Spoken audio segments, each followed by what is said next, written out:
kembali lagi dalam segmen Share Seram.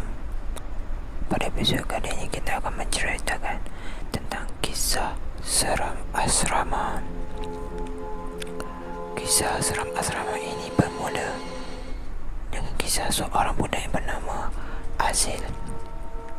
Azil merupakan seorang budak yang berasal dari perkampungan di kawasan Terengganu. Azil adalah seorang anak muda yang berlatar belakangkan keluarga susah dan telah mendapat peluang untuk melanjutkan pelajaran di sekolah berasrama penuh. Dan seperti yang kita tahu, sekolah berasrama penuh memerlukan pelajarnya untuk menetap di asrama sekolah tersebut. Dan kisah ini bermula di asrama tersebut. Azil adalah seorang pelajar yang agak rajin dan mudah untuk rapat dengan para pelajar lain. Namun ada sesuatu yang kekurangan pada Azil, iaitu dia tidak mengambil tahu sebarang perihal tentang asrama itu tersendiri. Sama ada kes puli ataupun kes mistik yang pernah berlaku di asrama tersebut, dia tidak pernah mengambil tahu sebarang perkara yang berkaitan dengan hal tersebut. Oleh disebabkan itu, dia telah mendapat satu gangguan yang tidak pernah diduga olehnya. Pada satu hari ketika dia sedang melakukan studi lewat malam, yang mana dia kerap melakukan perkara demikian, dan disebabkan dia tidak pernah terkena gangguan, dia merasakan dia ada apa yang perlu ditakutkan untuk melakukan studi pada lewat malam. Walaupun sebenarnya salah seorang daripada rakan biliknya pernah mengatakan agar tidak studi lewat malam, namun dia bertindak untuk tidak mendengar kata-kata daripada rakannya tersebut. Hal ini telah menyebabkan dia telah diganggu pada satu malam ini, yang menyebabkan dia telah merasa trauma. Pada malam tersebut, ketika dia sedang melakukan studi lewat malam untuk mengcover semula chapter-chapter subjek yang dia tertinggal agar dia dapat catch up di dalam kelas, dia studi dengan begitu fokus sehingga kan pada satu masa dia tidak menyedari bahawasanya pintu biliknya terbuka. Oh, maafkan saya, pintu rumah walaupun itu milik mereka, sebenarnya dia menduduki bilik yang luas, jadi mereka perlu menganggap itu adalah sebagai rumah.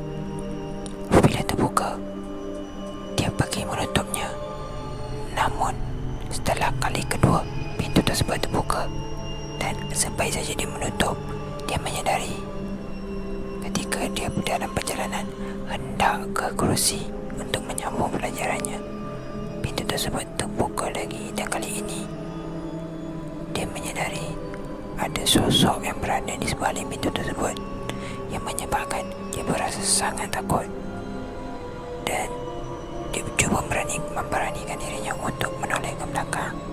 Ternyata ada satu makhluk yang sedang melihat tempat ke arahnya sambil tersenyum. Dan apa yang terjadi? Dia terus menghentikan pembelajaran lewat malamnya dan terus ke katil untuk tidur. Walaupun makhluk itu tidak mengganggunya kerana selepas sebaik saja dia menutup pintu tersebut, dia ada ketukan ataupun sebarang hilayat, tapi dia memang tahu mustahil ada orang pada lewat pagi ini untuk datang ke rumahnya hanya semata-mata untuk melihatnya tanpa bertegur sapa. Lalu dia pun telah membuat kesimpulan rasanya itu adalah bukan orang. Sebab terbaik bangun pada keesokan paginya, dia telah bertanya kepada rakan sebiliknya dan juga para senior lain. Ternyata memang di dorm mereka sahaja ada kes kematian seorang wanita, yang mana dia telah dibunuh ketika cuti persekolahan langsung, dan mayatnya terbiar di koridor dom tersebut, yang menyebabkan Semuanya seolah-olah tidak tenang dan menghantui sesiapa saja yang study lewat malam sepanjang workshop tersebut. Dan kebetulan pada malam tersebut hanya Azil seorang saja yang study dan dia telah menjadi mangsa. Namun rakan-rakan mengatakan Azil boleh dikatakan bernasib baik kerana ada yang diganggu sehingga kan menerima ketukan ataupun hilayan sehingga kan gangguan tersebut berlarutan hingga ke 2-3 hari. Dan Azil selepas berjaya itu alhamdulillah tidak diganggu. Namun itu adalah satu pengalaman yang sangat-sangat mengerikan untuk Azil. Dan Azil sebab itu bertindak untuk tidak lagi membuat study lewat malam. Dan apa yang Azil dapat mengungkapkan di sini ialah tak semua benda kita perlu berteka-teki, yang mana dia selalu berteka-teki tentang persekitaran sekolah dan tidak bertanya pada orang lain. Ternyata kita perlu juga mengambil tahu serba-serbi tentang sekolah ataupun tempat yang bakal kita belajar agar kita tidak terkejut ataupun mendapat satu kejutan budaya